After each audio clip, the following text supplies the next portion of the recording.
And of course, you know we got to go ask Alice. And the plates.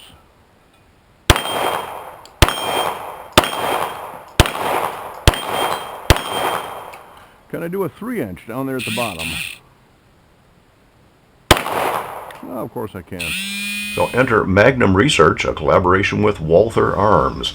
The MR9 Eagle is what happens when maybe a tryst between a Walther and a baby desert eagle.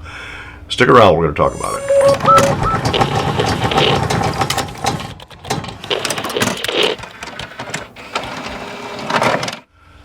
Well, thanks for joining me today while we take a look at an oldie but a goodie. This is from about 10 years or so ago. This is the Magnum Research MR9 Eagle, made in, Minnesota is what it said, but it has a strong resemblance to a Walther, and specifically the P99. Now, interestingly, Walther actually licensed the P99 to Smith & Wesson, marketed under the SW99. That wasn't all that successful. And certainly to Magnum Research for the MR9. And they also made this for a while in .40 caliber, the MR40. It has a Walther lower, but you can't tell anywhere looking at it, except where it says right here on the side, get it focused, made in Germany. Now the frame is a little different from a P99 in that the P99 had more of a Glock-like rail on it. This actually has a 4-slot pick rail, but it still has the great Walther ergonomics, and that's something I've always liked about Walther firearms, just how they feel in the hand. And speaking of feel, normally I'll start at the top and go to the bottom. This time I'm starting at the bottom and going to the top. Not a lot of texture on here. It's kind of strange with some squiggles going up and down the side panels of the grip. Just some kind of blocky, not really even checkering on the back, and kind of the same pattern on the front. There's just not a lot to grip one's hands on. But again, I did some shooting with this and didn't have any issues. I was wearing gloves when I was doing it, so maybe that contributed to some extent to how well that felt in my hand. The gun weighs 33 ounces, that loaded. Now that's with 16 rounds, 124 grain ammunition, and of course it does come with a couple of 16 round mags, and these mags are P99 compatible. And of course the mags are typical Walther. They're released by a paddle mechanism, which is fully ambidextrous down under the trigger guard. This is a lot smaller than the other Walthers that I've experienced, but overall it feels good. There's a lot of room in the trigger guard, squared off trigger guard if you like to shoot with your hands or your finger on the front. A little bit of undercut again right by the magazine release, but you need a lot of room for the trigger because of the interesting trigger mechanism. It's something I haven't seen on other guns. This is called the anti-stress trigger.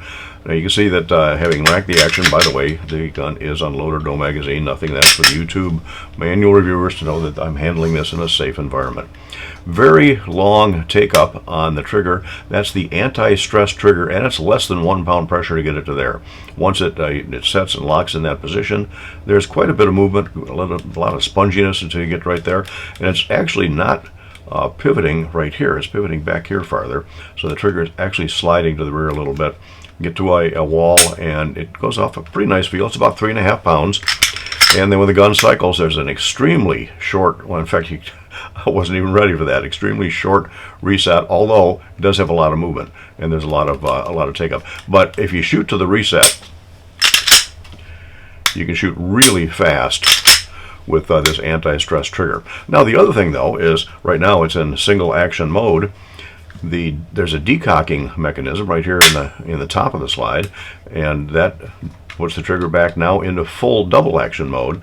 And double action on this is a long, really long 7.25 pounds, real long 7.25. But you actually get multi-strike capability on it if you figure that you got a dead round, and rather than take the time to extract it, you want to hit it again and see if it'll go off. Sometimes it will, sometimes it won't. In a defensive situation, I don't know if I'd take that chance or not. But anyway, it does have that capability. So it's kind of 3 triggers in one on what they call the anti-stress trigger. Also has a cocked indicator in the back. As you can see, much like Canik and Walther, and it is protruding in the back, so it's actually tactile as well as visual to let you know when the gun is in fact cocked. But again, it's got that anti-stress trigger, and you can also see, let's see if the camera will pick it up, there is no rearward movement of that striker. It means this gun is 100% cocked when it's in that single action mode, or the anti-stress trigger mode, is still 100% cocked. It doesn't take a lot of movement to get there, but again, as soon as you hit the decocking lever, that striker indicator goes away. This gun also has a loaded chamber indicator. If you push on the very back of the extractor, which will happen when there's a cartridge in there, it'll push on the front, pivots down to the back. You can see in there's a red indicator, so it's just strictly a visual indicator that this does in fact have a loaded chamber. And again, we mentioned the paddle magazine release, which I do happen to like. Steel magazines, by the way, not polymer. And it definitely has the Baby Desert Eagle profile to the slide, which is again rather unique. Now the problem with that, putting the decocker back there on the slide, there's not a lot to grab onto in the way of cocking serrations. They're okay. I didn't have any problem gripping the thing, but if you do, you might slip and end up hitting the sights. And there's a pronounced ledge on the front of the rear sight, which you could catch your hand on when you're running the slide. But again, not a whole lot to grip on, and nothing on the front part of the slide for forward cocking serrations. So there's no need to pull the trigger to take down this gun. Of course, you can hit the decocking lever in the back, pull the slide back just a hair, pull down on the takedown levers, and voila, it comes off like any other gun and comes apart from the bottom side to clean it. As you can see, it does need cleaning right now because I shot it some, and this is on loan to me from the firearm guy. He also shot it quite a bit and handed it off to me, and now I'm taking a look at I didn't want to mention the real short rails on it. And again, kind of Glock-like in that they're very, very short, and that can also contribute to the reliability of a firearm. You get the longer the rails are, the more chance there is of it hanging up.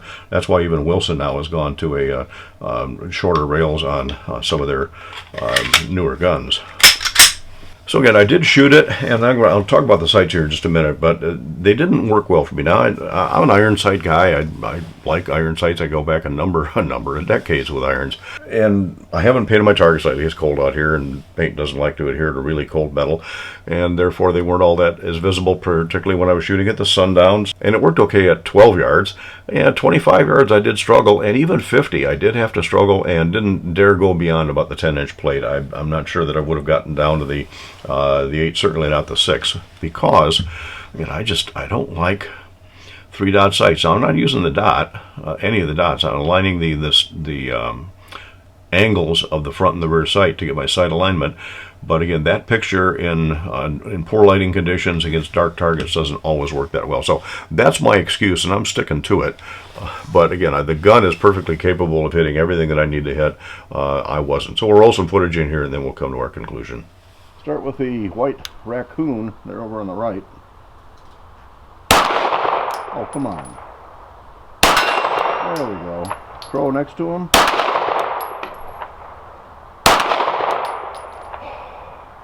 Alright, it's getting a little dark in the red crow. I'm going to use that as an excuse. The red crow is getting a little hard to see, and I really don't like 3-dot sights.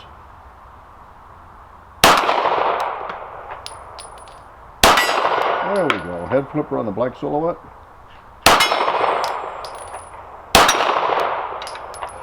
I'm getting a piece of it. Let's see if I can do a little better.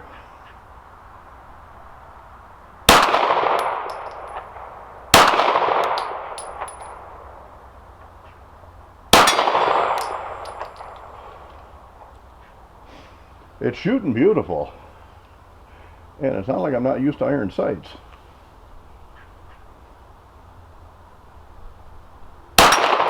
There we go. All right, black 12-inch over there on the left. All right, 124 grain hand loads. Let's just for kicks see what it'll do at 50. I'm going to go for the silver gong on the left, of course.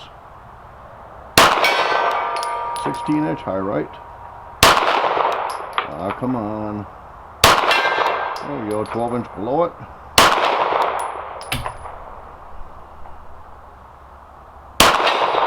There we go. So let's just go to the 10 there to the left of the 16.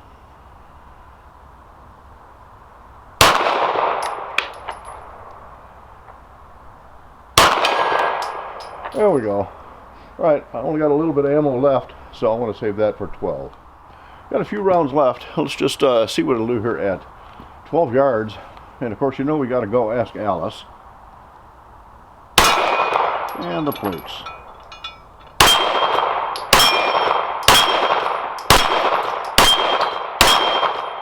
Can I do a 3-inch down there at the bottom? Well, of course I can. All right, thanks for sticking with me for the shooting part of it. Again, this is a nice gun. It's kind of heavy, again, at 33 ounces, fully loaded, but yeah, not necessarily untypical. Got such a good feel to it, and that trigger is really, really interesting, particularly the short reset for fast follow-up shots. If I could pick one of these up fairly inexpensively, I might be tempted. They are hard to find right now. They only made these for a few years, and trying to find one right now in good condition, certainly not new old stock, but trying to find one is really difficult. So an interesting corporate matchup between Magnum Research, which, by the way, is part of the Car Firearms group, along with Thompson and Desert Eagle and Auto Ordnance, and possibly some others. But an interesting collaboration between Magnum Research to make sort of their baby Desert Eagle on a Walther frame. Interesting gun. Thanks for stopping in.